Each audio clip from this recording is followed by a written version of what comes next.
Good morning, students. In earlier class, we have discussed that. So, what are the various types of rolling contact bearings based upon the type of load it can support, as well as the type of rolling elements inserted between the two races, that is inner race and outer race, ball bearings and roller bearings. So, we can also see what are the different types of ball bearings as well as the roller bearings. So, coming to today's class, we are going to see how the bearings are going to select. So, based upon the type of load as well as the designation, that is diameter of the shaft, we need to accommodate before going to selection of bearings, of rolling contact bearings. So we need to know the basic definitions or as well as the basic terminology we are going to use in the rolling contact bearings. So we studied the terms used in hydrodynamic, that the terms are different with respect to these type of rolling contact bearings. So let us go into dive into these type terms used, as well as we can also see along with the definitions. So what is meant by what is. Clear? And first of all, you can see that is the static load carrying capacity. So in the name itself, you can see that is a static. So we know that the static means that is a load carrying capacity when the bearing is at the rest condition. So here the bearing is at a non-rotating member.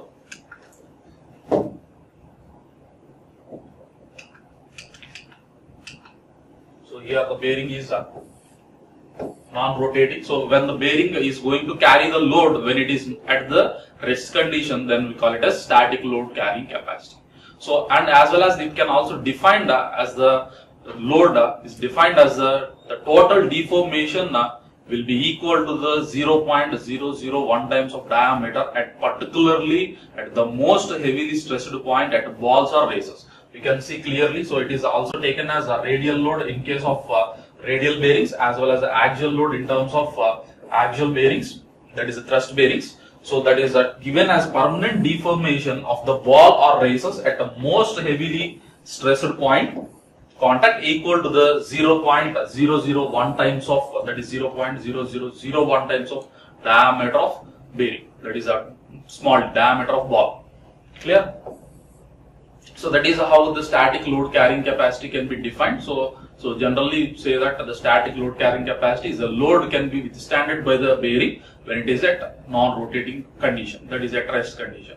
So and it is also defined as it will be taken equal to the 0.0001 times of diameter of ball, that is the total deformation is equal to the heavily stressed point at the heavily stressed point of a ball or races. That is what static load carrying capacity, and it is denoted by C0. So please remember these terms. So static load carrying capacity, whatever the terms you are discussing here, so all the terms are helpful, are used in the selection of rolling contact bearing. That is a static load carrying capacity C0. And coming to the second one, that is a dynamic load carrying capacity. It is denoted by C. So capital C. So static is C0 and dynamic is C. So here again in the name itself it is a dynamic, which means whenever the bearing is rotating, so up to some extent of that, the extent we take it as in one condition as a million revolutions. The bearing can operate at the life of 1 million revolutions. Up to that extent, how much amount of load it is going to support or it is going to act on the bearing, that we call it as a dynamic load carrying capacity. Is it clear? It is defined as the amount of load, that is again radial load in the radial bearings, axial load in the thrust bearings is acting on the bearings, that is up to the extent of 1 million revolutions of life of bearing. So that is denoted by C. So clear? So static load is C0. So it is a load acting on the bearing up to the extent of, that is at the rest condition, and a dynamic load carrying capacity, that is capital C. So which is taken as equal to load carrying capacity up to the extent of 1 million revolutions of life of bearing. Clear? And coming to the life, so as I stated that 1 million revolutions. So what is life? So here the life is defined in two fashions. So either life of the bearing can be represented in a life in hours, that is the number of hours of service. That is either 10 hours of service, 10,000 hours of service, or 60,000 hours of service. That can be denoted, we call it as life in hours. That is hours of service you can represent, or you can also represent the life in million revolutions. How many number of million revolutions it is going to operate. So this is based upon these two representations. We can represent the life of the bearings. That is how many number of revolutions of the bearing can operate. So before the existence of a crack upon, that is that is before the failure of the bearing. So how many number of revolutions it can operate, or how many number of hours it can sustain before the appearance of first crack, that is a fatigue crack, we call it as. So here, so before the evidence of fatigue crack in valves or racers. So clear, so that the life of the bearing can be denoted by capital L or LH. So L represented for life in million revolutions, and LH is given by life in hours of service. So here the life can be calculated based upon the two criteria. So one is either the life can be taken as an average of, that is the two methods we have to calculate the life of the bearing. So you can take a group of bearings. So for example, you can take 100 number of bearings in a batch. So you can calculate all the number of life of the bearing in a batch, that is 100 number of bearings life you can take it as, and the average of all the bearings life you can consider as an life of the individual bearing. That is the first method. So, and I can also calculate the life of the bearing based upon the another method, that you call it as that is taken as 90% of the bearings can be calculated the bearing percentage, that is a life at 90% we call it as. So you need to calculate 90% of bearings in a group. So, and that life can be considered as a life of individual bearing in a group. So out of these two methods of the bearings, that is a total average of the bearings in a group in the batch, or 90% of the bearings life can be considered as a life of the individual bearing. So these are the two methods. So out of these two methods, the reliable method of calculating the life is the second one. The mostly used life calculation method is second one. That is a life calculating on a group of 90% of bearing can be taken as an individual life of the bearing in a batch. So that is all the bearing industries can follow this second method of life calculation, that is 90%. That is a life at 90% is taken as a life of individual bearing in a batch. Clear? So here we can also have the relation between the life in million revolutions as well as the life in hours, that is clearly given here. So where L can be denoted by life in million revolutions, and it is equal to 60 into N into LH by 10 power 6. So where N is the number of revolutions, that is RPM in RPM, and LH is life in hours. So LH. So we can convert a life in hours into life in million revolutions, or vice versa, depending upon the condition we are going to use, that is in the selection bearings. You can convert LH to L, or you may convert L to LH. Clear? That is what the life of the bearing is. And coming to the equivalent dynamic load, so that is so it is defined as the radial load in the radial bearings or axial load in the thrust bearings is acting on the bearing, which will give the exact life of the in actual condition, that is which will give the same life, give the same life that the bearing will sustain under the actual working conditions. As we stating that it is subject to the axial load or radial load, but coming to the actual cases, it can subject to the some of the components of radial and axial components. So that the bearing would also give the same load, that is under the actual conditions of the working conditions of the bearing. It should give the same life as well as the same load under the conditions, that we call it as equivalent bearing load. So, and it is denoted by capital P. So we need to calculate the dynamic, that is equivalent dynamic load capital P. We have the relation. So P equal to, so X into V into FR plus Y into FA into S. So where the factor X and Y are load factors. So we know that FR and FA is a axial load can be denoted by FR and axial load can be denoted by FA, and radial load can be denoted by FR, and their radial and axial load factors can be denoted by X and Y. So X and Y are the axial and radial load factors, and FA and FR are axial load and radial load in newtons. And here V is the race rotation factor that depends upon the which race is going to rotate. So here we have two races, inner race as well as outer race. If the inner race rotates, we can take the race rotation factor as 1. If the outer race rotates, you can take V is taken as 1.2. And finally, S is a service factor that depends upon the type of load. It is steady load or the medium fluctuating load or high fluctuating load, depending upon the type of load or the operating condition. We can take the service factor. By using all these factors, that is axial and radial load factors, axial load component and radial load component, and race rotation factor and service factors, all will give the equivalent load, that the load is equal to the that is the amount of load acting on the bearing under the actual working conditions. Clear? That is denoted by capital P. So we need to remember that equivalent bearing load, that is the axial load or the radial load in the radial bearings, axial load in the axial bearing, that will give the same life under the actual working conditions. Clear? So that is XV into FR plus Y into FA into S in newtons. So if you substitute FA and FR in kilonewtons, you may get equivalent load in kilonewtons, or if you substitute in newtons, you may get in newtons. And next one, so we can see the load life relation. So there is a relation you can have between the equivalent dynamic load P as well as the dynamic load carrying capacity C, and the life of bearing capital L is given by, so L equal to C by P into whole power K. So here, so you know that so L is the life in million revolutions, and C is the, that is a dynamic load carrying capacity capital C, and P is the equivalent bearing load capital P, and K is so here it is a constant value. So that is taken as 3 for ball bearings, and it is a 10 by 3 for roller bearings. Based upon the type of rolling element, we can take the value of K. So from that I can calculate so that any of the factor, if you want to calculate the dynamic load capacity C, you can calculate from that. So C is given by, so L into P whole power 1 by K. So using that you can calculate C. So these are the various terms we are going to frequently use in the selection of bearing. So one is the static load carrying capacity C0. So when the bearing is at rest condition.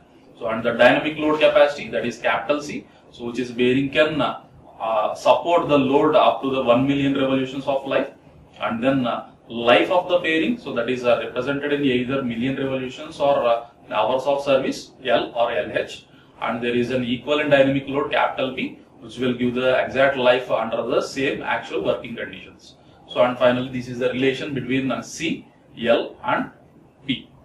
Clear? So and let us go into the selection of bearing. So that is selection of rolling contact bearing. So here, so before that is the starting of the selection of the bearing which is suitable for our application, we need to know the two factors. One is so the type of bearing as well as the magnitudes of the loads acting on the bearing. That is the very first step in the design procedure of the selection of the bearing. We need to identify the components of radial load FR and axial loads FA and FR components should be known, as well as you can also initially select which type of bearing is most suitable for our application. That is the type of bearing, as well as determine the diameter of shaft. Clear? So these are the three terms you need to know. So one is the components of loads FA and FR, that is axial load and radial load, and the diameter of the shaft that the bearing can support, as well as the type of bearing for our application. These three are the known factors for the selection of the bearing. And next step, we need to select the X and Y factors. So as I stated that for the equivalent calculation of equivalent dynamic load P, so we need to have the X and Y factors, that is a radial load and axial load factors. So that X and Y factors need to be taken from design data book. So but how do we take these X and Y factors? So here for taking the X factor, that is a radial load factor, as well as the Y factor, that is the axial load factor, can be taken based upon the two ratios. One is FA by FR and another one is FA by C0. So based upon these two ratios, we need to select X value as well as Y value taken directly from the design data book. So as I suggested that we are going to use the Muhammad Jalaluddin design data book. So you already have that. So FA by FR. But out of these two ratios, the radial load factor and the axial load factor is known, that is FA and FR. So here the first step is only the fact, that is the two components of loads. FA by FR is known, as well as the diameter is known and type of bearing is known. So FA by FR is known, so that we can get the ratio of FA by FR.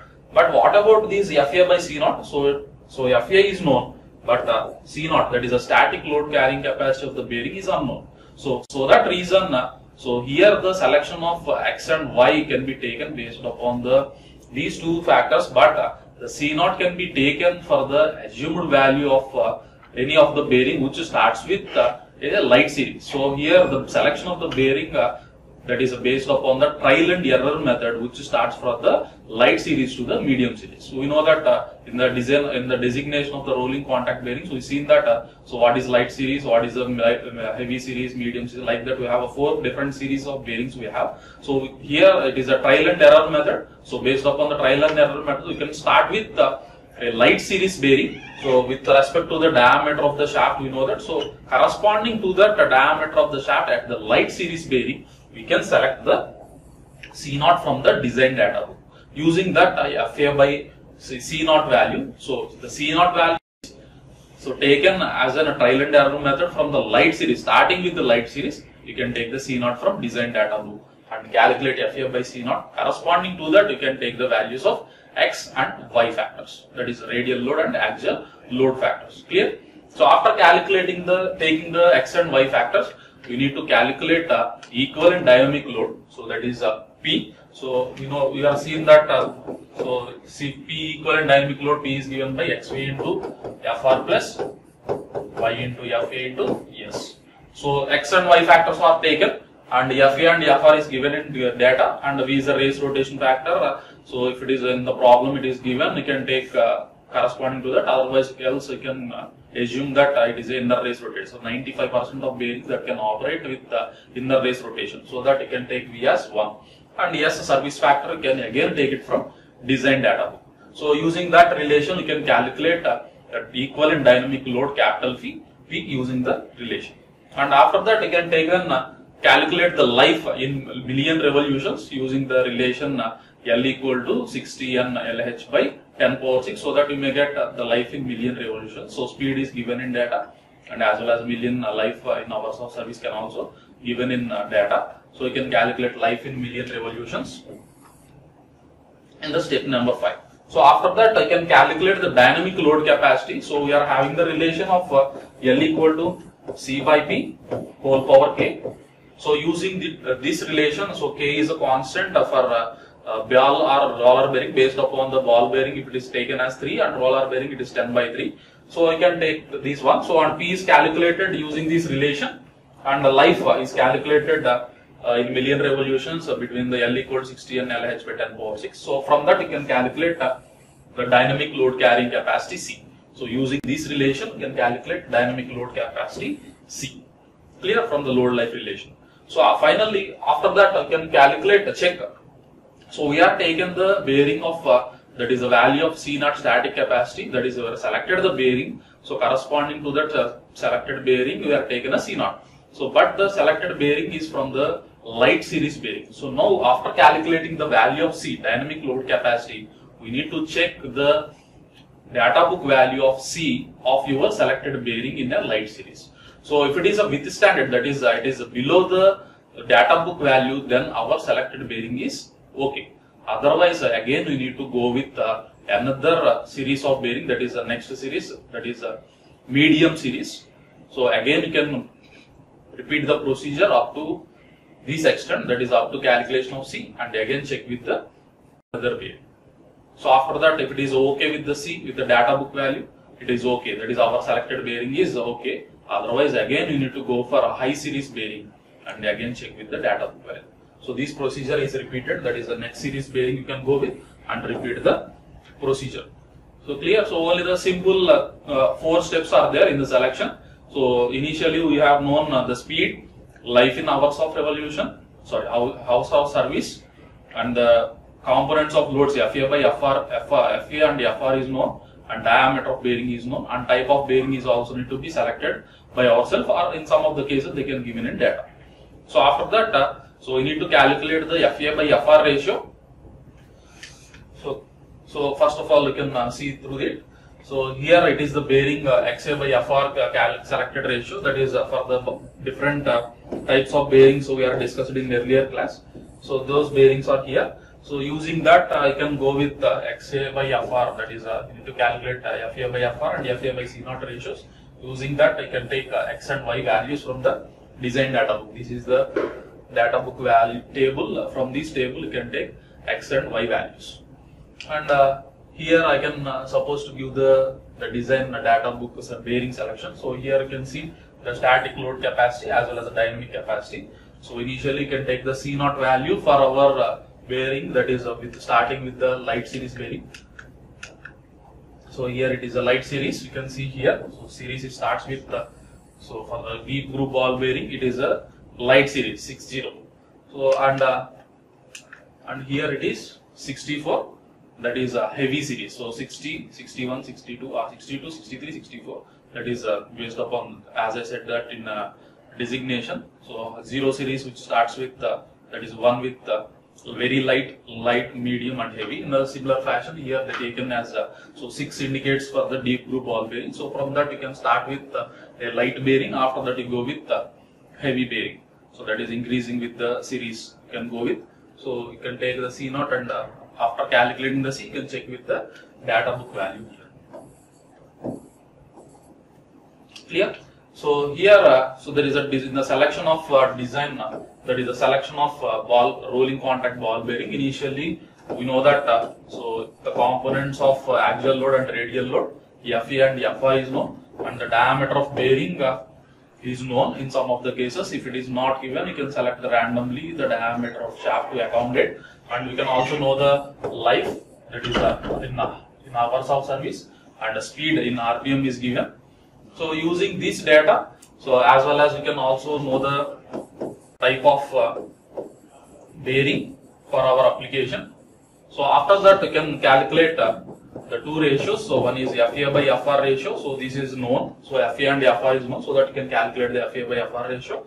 And the second ratio is FA by C0. So FA is known and C0 is unknown. So for knowing the C0, you can select the one of the bearing with the very light series corresponding to the given diameter, and take the C0 from the design data book. So based upon these ratios, we can take the two factors X and Y. So that is radial and axial load factors. Using that, you can calculate the equivalent dynamic load. So P equal to XVFR plus YFA into S. So S is taken from design data book and V is the race rotation factor. So after using that, so you have the relation from LH to L. So you can calculate life in million revolutions. Using that life in million revolutions L and the P. So using the load life relationship, so we can calculate the dynamic load capacity C. So after calculating the dynamic capacity C, so you can check with the data book value. So whatever the bearing we have selected for the C0, so our calculated value less than the data book value, then only the light series bearing, that is initially we have selected the bearing, that bearing is sufficient for our application, that is withstandable for our application. Otherwise you can go with next series of bearing, so that again you can repeat the procedure from this step and again calculate C, and again you can check with the data book value. So that is the selection of bearing that depends upon the trial and error method. So it starts with light series to the heavier series. So finally you can select the bearing with that designation of 6, like the 6401, that 6 indicates deep groove ball bearing, and 4 is the heavy series, and 01 that is into multiplied by 5, that is 6408. Likewise, so 8 5, that is multiplied by 5, the 40 diameter the shaft the bearing can accommodate. In this fashion, we need to select the rolling contact bearings. In the next class, we can go to select the bearing for some of the examples you can see, so that you may get the clear idea. Clear? Thank you.